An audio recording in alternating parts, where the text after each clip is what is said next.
I would like to congratulate Hafan Cymru and Montgomeryshire Family Crisis on the opening of their new bungalow, which will support victims of domestic abuse who are disabled.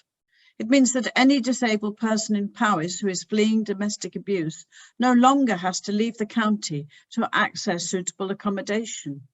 They can remain close to friends, family and vital support networks.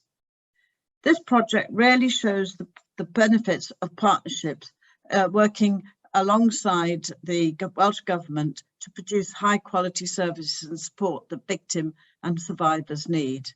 I'm also pleased that the Welsh Government could support this project with funding alongside Hafan Cymru's own resources. It aligns with our aims to provide victims with equal access to services across Wales.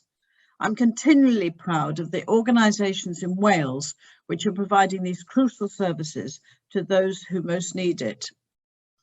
And while we would ultimately aim to no longer see such abuse in Wales, the impact of being able to access accommodation locally for victims and survivors cannot be underestimated.